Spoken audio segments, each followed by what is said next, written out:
Nous sommes le 25 octobre. C'est l'anniversaire de Abdoulaye Biotchane. Mais qui est ABT?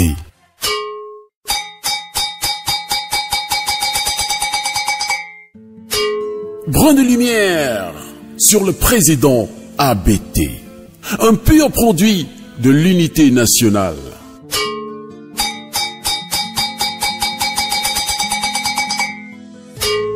Le griot éloquent, contenu au clair de lune, a de la mémoire. Une mémoire que le temps taquine, mais ne peut détériorer au soleil et à la lune des souvenirs.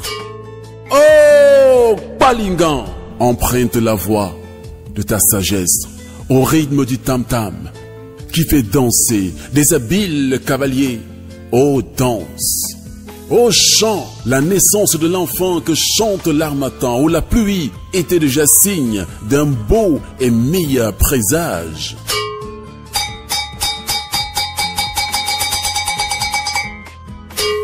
Abdoulaye Biotchane, le fruit du brassage culturel.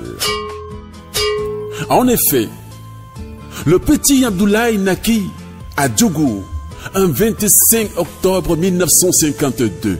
Mais c'est à Kové qu'il dut faire ses premiers pas.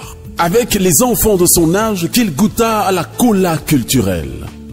C'est avec ces derniers qu'il partagea les premiers jouets, qu'il découvrit ses premières idylles. Son père, enseignant de profession, et plus tard, ministre de l'enseignement technique, puis des finances sous l'ère coloniale, foula la terre de toutes les régions de ses ancêtres dahoméens pour répandre dans son pays cette lumière que reste le savoir-faire, le savoir-être.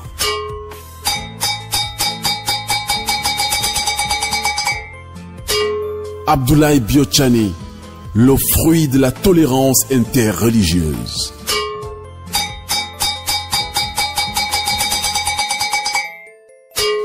C'est dans le lit familial, bercé par la polygamie, que le petit Abdoulaye Biotchane téta les valeurs cardinales dont la tolérance religieuse rentrant dans les 4 cases de ses mamans, du nord au sud.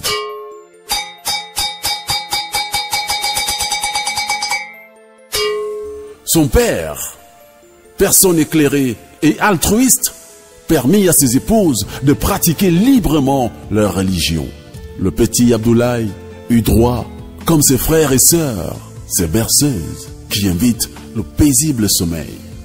À cheval entre l'école coranique et l'école catholique, sous l'œil bienveillant des religions traditionnelles, qu'il apprit à lire et à écrire en s'imprégnant des saintes écritures de la Bible et du Coran.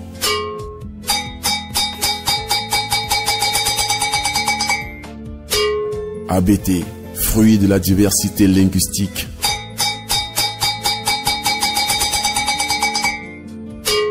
Digne héritier de son faux père, Moussa Biotchane, le petit Abdoulaye la savoura dans diverses sonorités, des héros linguistiques qui font de lui un citoyen du Bénin.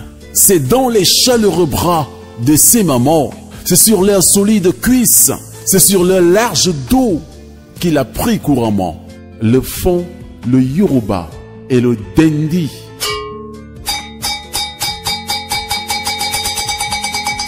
Enraciné dans les langues nationales, on le surnomma très tôt le petit interprète. Odonga Ozu Oweme.